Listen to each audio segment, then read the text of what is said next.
Hello, this is Dr. Mark Baxter with Baxter Health Center, where we shape health, not just backs. Thank you for joining me tonight while we discuss how spinal decompression therapy may be able to help you with your chronic low back pain.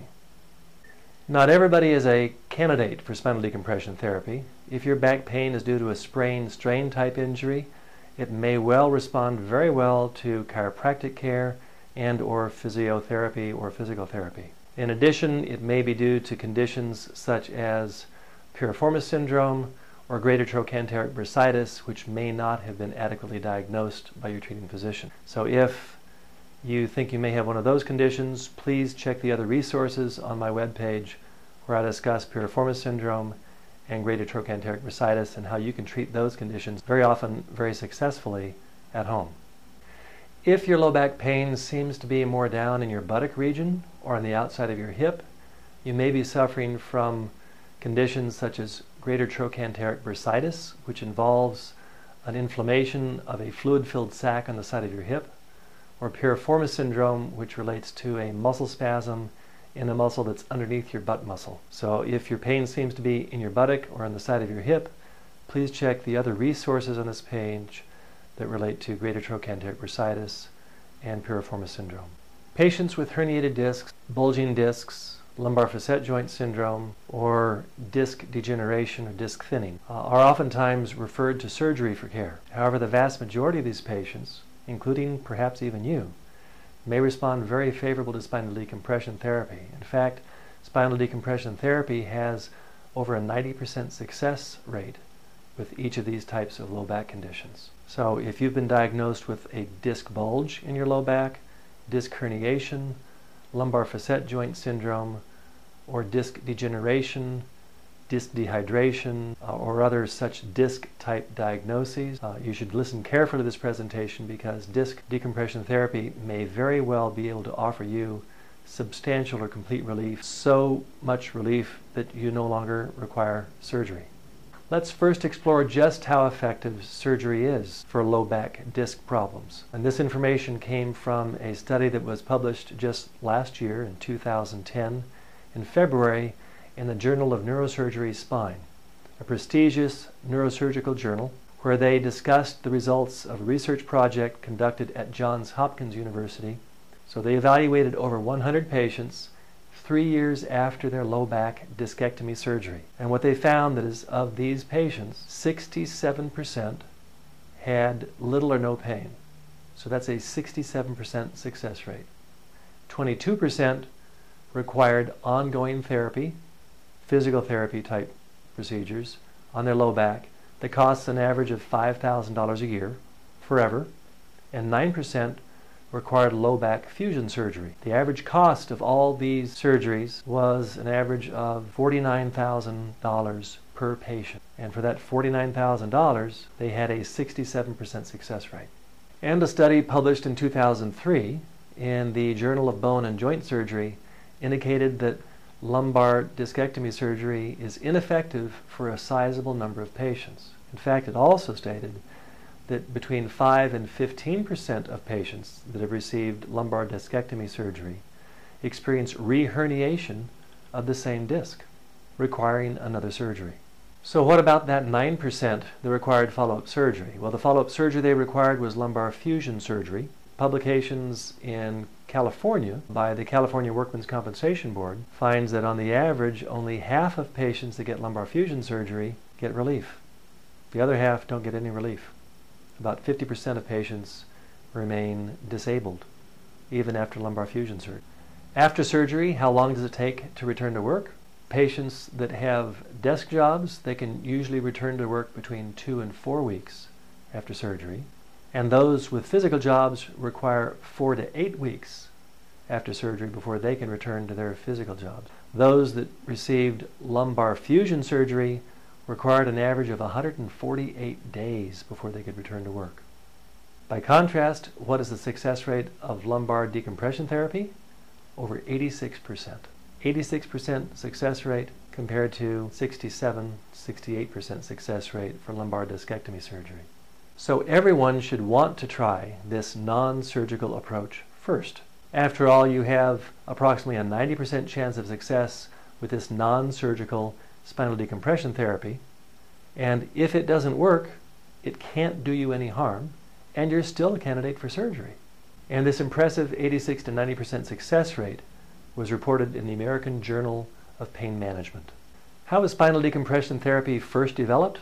Well, a group of scientists observed that when astronauts flew into space, low back pain that they used to have disappeared because they were no longer under the effects of gravity.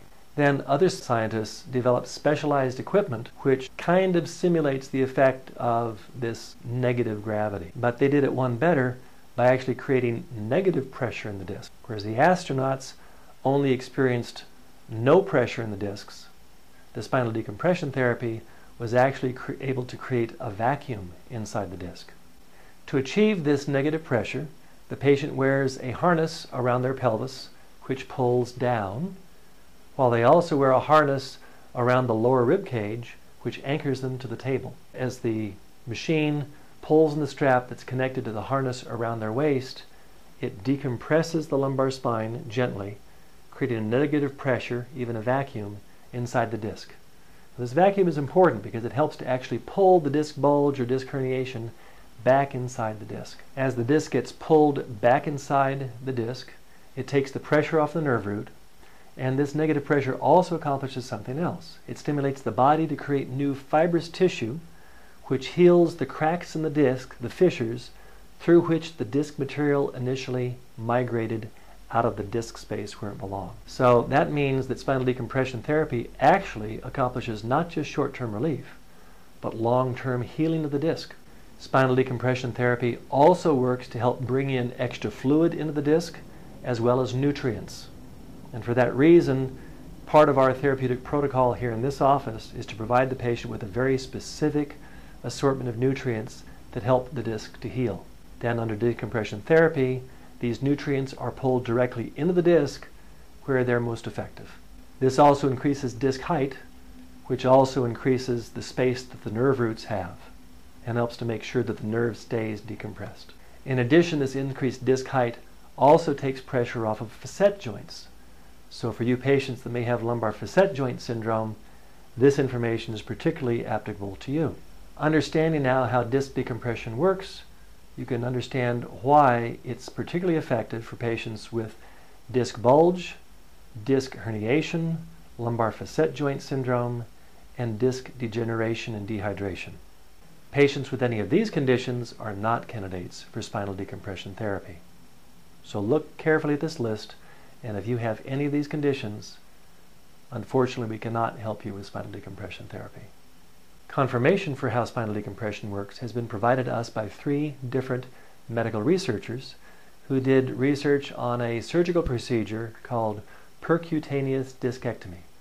In this procedure, the surgeon inserts a needle into the inside of the disc, into the part of the disc called the nucleus pulposus, which is a gelatinous substance, kind of like the gelatinous stuff or the oily stuff inside of a golf ball.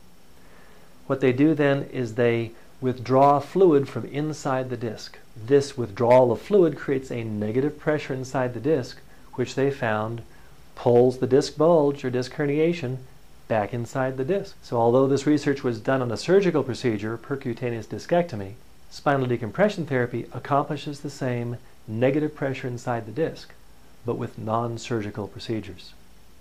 Part of our spinal decompression therapy protocol here in the office also includes prescribing very specific spinal exercises in order to rehabilitate the muscles that support the spine.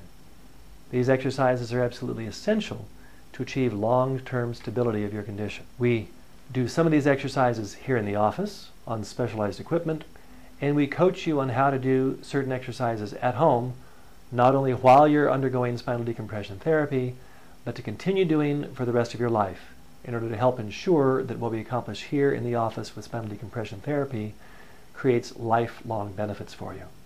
In addition to rehabilitative exercises, care here also includes the nutritional therapy I mentioned earlier, ice therapy immediately after each spinal decompression therapy, and fitting you with a very specialized, very effective low back bracing system. This bracing system is inflated with an easy to use hand pump, which by inflating the device pushes pressure down on the hips and up on the ribs, actually helping to create more decompressive force in the low back. This helps prolong the effects of spinal decompression therapy from the outside the office and also create additional decompression during the days that you're not being decompressed in the office. Who's using spinal decompression therapy? Well, in addition to the thousands of doctors throughout the country, which include not only chiropractors but orthopedic surgeons and neurosurgeons, the Veterans Administration hospitals are also using spinal decompression throughout the country. And they do this in preference to surgery. They see first if spinal decompression therapy will help, and if it does, that's often the only therapy the patient needs. Only when spinal decompression therapy doesn't work for these patients, which is about 10% of the time, do they then schedule the patient for surgery. Spinal decompression therapy has several advantages over surgery. First of all, it's more effective, approximately 90% effective as opposed to 67% effective. Secondly, it's approximately 1/7 the cost. Now here's a review of the therapeutic protocol that every spinal decompression therapy patient in my office receives. Costs of our spinal decompression therapy program vary based upon whether you're a Medicare patient, whether you have insurance, no insurance, whether you prepay for the entire package of care up front, or whether you make special payment arrangements paying by the month. We are absolutely committed to bending over backwards to make sure that nobody is turned away based on finances. We can almost always work out a payment plan that works within your budget. Please don't suffer anymore. Call my office right away so we can schedule your comprehensive evaluation. My phone number is 702-891-8833.